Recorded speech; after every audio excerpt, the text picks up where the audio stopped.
This is my 1970 Honda Z50. I can't really say it's mine, it's kind of the whole family's. The way that the story goes is my grandpa one day just went out and picked this bike up as a surprise, brought it back to the camp. It's just been sitting for years and years and years. And I ordered a whole new carb kit, so all the jets and little pieces and gaskets. This spring I started the bike. It ran really good for a day. I had it out on the ice. It was great.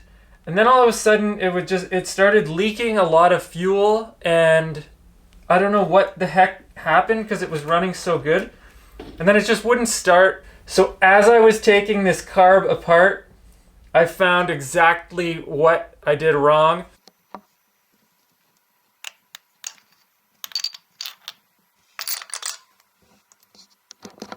So we're just going to hold it here. So we need to make sure the gas is off, and it is. And then we're going to drain the carb to make sure that we don't get gas everywhere. So we will open up this little guy here, and it should drain out into a bowl that I'm going to put under the bike. That just opens up a valve and lets everything in there drain out down into there, but it's dry. And if I were to open the gas right now, it would just pour out of the bottom. Pull off our little air filter.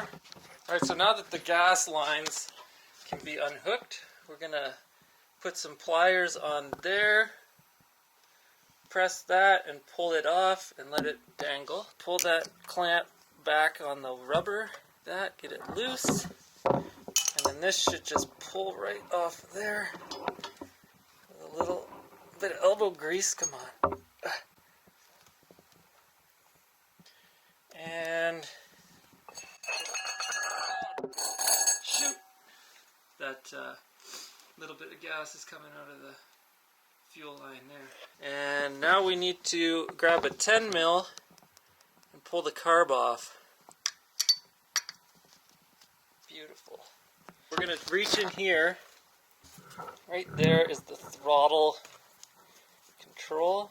So that just pulls out of here, and you can see that there is a slot there and a different little slot here. So when we put it back together, we have to make sure we get those properly lined up.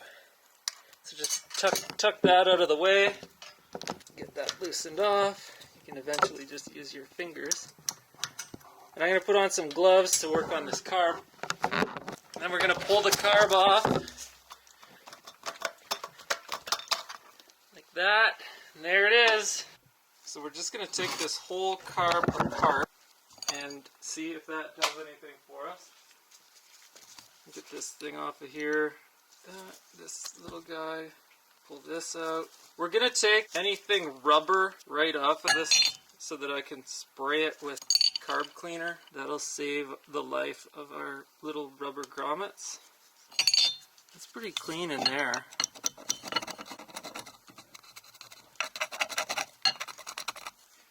It's not bad. And then get this out of here. It's just the rubber gasket from the float bowl. Get this out of there, put it here. We're going to undo this whole system. I'm super bummed because it was running so good. And then something happened. I don't know what. Pull this out.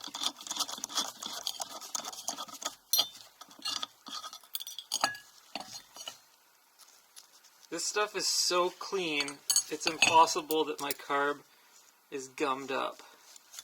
Like, it's really impossible that the carb is screwed up, so I don't know what's happening.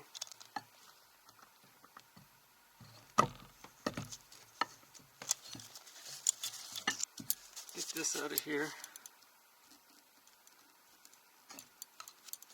Come on, get out of there. Try to get that out without wrecking it. And then this guy is going to take a bigger Phillips. Looks like this one might work.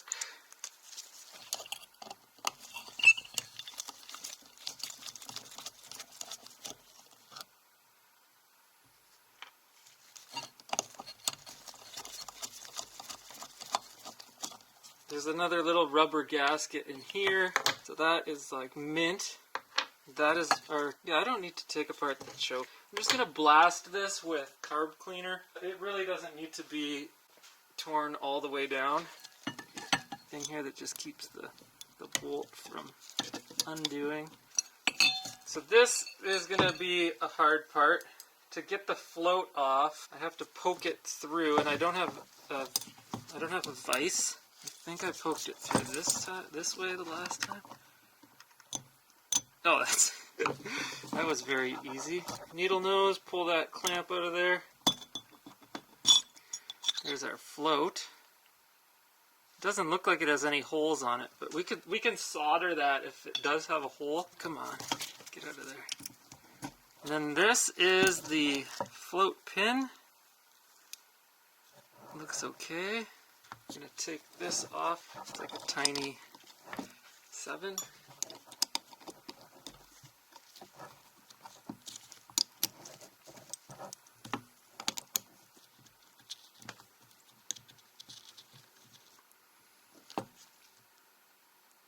That looks plugged. No, there's light coming through it. And then there's a little gasket in there. That really doesn't want to come out. I don't want to wreck it. Alright, so that little guy is just going to stay in there for now.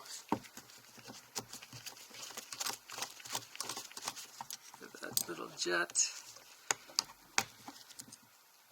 That. And then this guy.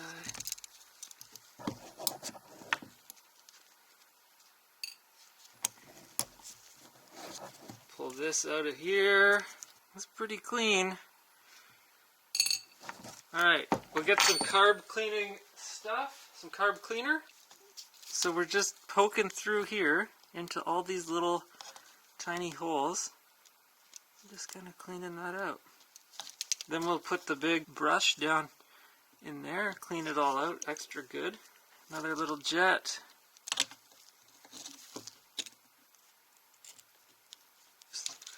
See what happens.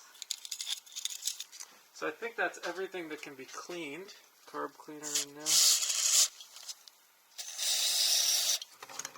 Then we'll jam a brush in here.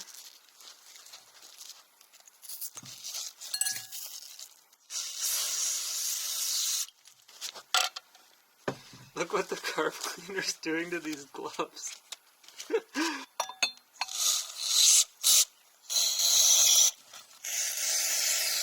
Okay, so there's the whole carb taken apart.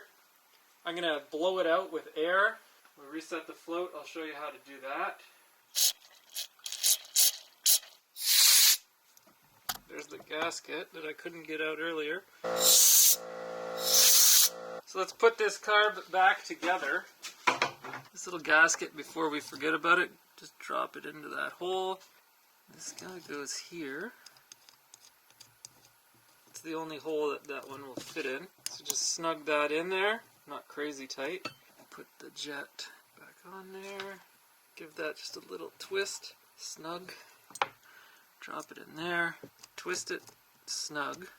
This guy goes in that hole. Pretty much everything only fits in this in a certain spot, so don't be scared. Just snug. This goes on here. This is all good to go. This part of the video right now is where everything went wrong. This is the float needle, and it's been upside down for the last 5 rides. I don't know how it's been running, but it makes sense that it eventually stopped. So the float needle goes in with the shiny silver point pointing in the hole. I don't know. I'm not a mechanic. I think I just figured out what I had done wrong. I'm pretty sure that this needle goes this way, down, like that. I had it backwards. I had it up. Oh my gosh. I think I just solved the problem. This would make so much more sense if it went that way and plugged the hole. Oh well, I have a super clean carb, so it goes like that in there, and that makes a lot more sense. So this way is the proper direction. So now we have to put our little needle thing back in there, push it in from here, put the float over top of that seat, push this little guy back through. Now we're gonna have to readjust this float for sure. So place that in there, just flatten it. Perfect. And I believe it's 18 millimeter. Yeah, the float right now, a 1/4 inch too low. Lift the float a bit, and then push down on this. Little low now.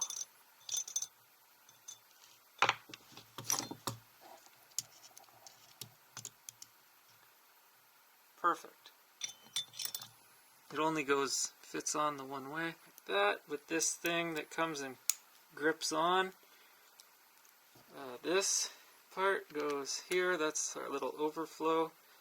I'll put the orientation once I get it on the bike. Our gasket for between the bike and the carb.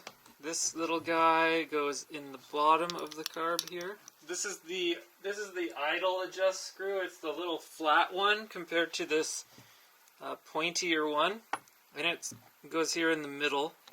You can tell also it has more grip for your hands, and then it uses a screwdriver. So for this one, I'm going to put it all the way down, and it's pretty much ready to go back on the bike now. This long groove goes on the right side, my right hand. This little groove goes on the left, like the smaller of the two grooves. It's fatter, but I'm going to say it's smaller. Tighten that on. Working. Right onto those. This little guy's in the way. Gas overflow pointing to the left-hand side of the bike.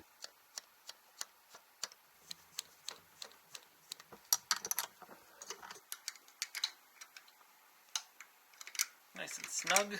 Air filter, then fuel line. Sweet. I probably should have put the overflow on before. So guys, just squeeze that onto there. Squeeze that in. Everything seems good. Oh, I want to check my gapping on my plug. 0.6 to 0.7, 0.63, that should work. So my gap is a little bit tight right now. So I'm just going to put this gapper in there and push down on it. Still got spark. I'm going to turn the fuel on in here. Let that carb fill up. Turn the choke on, up. Put that, turn on the key. And we're going to take this thing outside and see if it kicks over after rebuilding the carb.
So there it is.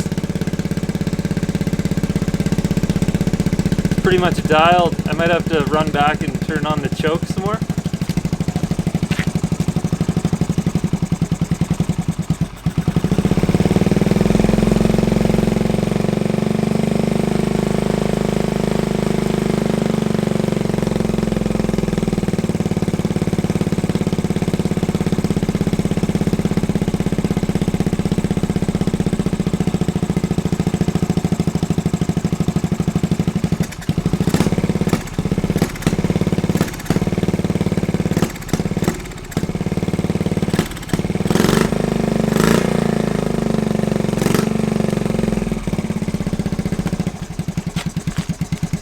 there it is. It's gonna stall, and that's okay because it's cold out, and that was a cold start.